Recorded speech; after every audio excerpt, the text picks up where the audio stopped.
সরকারের অবস্থান খুবই স্পষ্ট।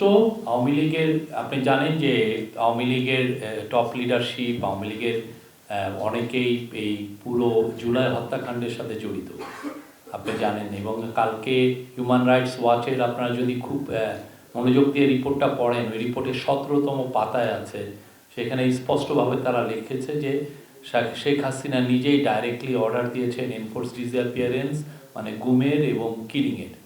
তো তারা অফিসারদের সাথে কথা বলেছে, অফিসাররা হিউম্যান রাইটস ওয়াচকে জানিয়েছে। তো যেই পার্টি দেখেন এত বড় একটা হত্যাকাণ্ড হলো বাংলাদেশের ইতিহাসে, একদম আপনার আমার চোখের সামনে দিয়ে বাচ্চা বাচ্চা ছেলে মেয়েদেরকে খুন করা হলো, এবং অনেক কত শত ছেলে চোখের অন্ধ হয়ে গেছে, অনেকে সারা জীবনের জন্য ক্রিপল হয়ে গেছে। তো তারপরে এদের মধ্যে তো কোনো অনুশোচনা নাই, রিমোর্স নাই, রিগ্রেট নাই। এবং আপনি ওদের যদি ওয়ার্ডিং দেখেন, তারা আরও মিথ্যা কথা বলছে যে 3000 পুলিশ মারা গেছে। কত বড় জালিয়াতি, কত বড় মিথ্যা কথা। বাংলাদেশে যতদিন না তারা ক্ষমা চাচ্ছে, যতদিন না তাদের এই লিডারশিপকে ট্রায়ালের মধ্যে আনা হচ্ছে এবং তাদের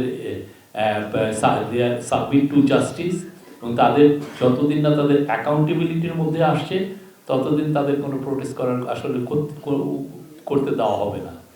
প্রোটেস্ট কোনো ধরনের কোনো, বাংলাদেশের মানুষকে আগে তাদেরকে আগে বিচারের সম্মুখীন হতে হবে।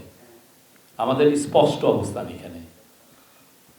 ওই আওয়ামী লীগের যারা ধরেন ক্লিন আছে বা যারা এই হত্যাকাণ্ডে জড়িত না, তারা কি অনুতপ্ত হয়েছে? তারা কি বলেছে যে আমরা অনুতপ্ত?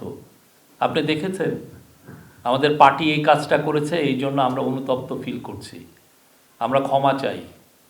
এটা তো মানে আপনি কিলিংগুলো দেখেন না, আপনি 71টা শিশুকে তারা মেরেছে, মানে হেলিকপ্টার দিয়ে আপনি উপরে যাচ্ছেন, হেলিকপ্টার দিয়ে আপনাকে মারছে।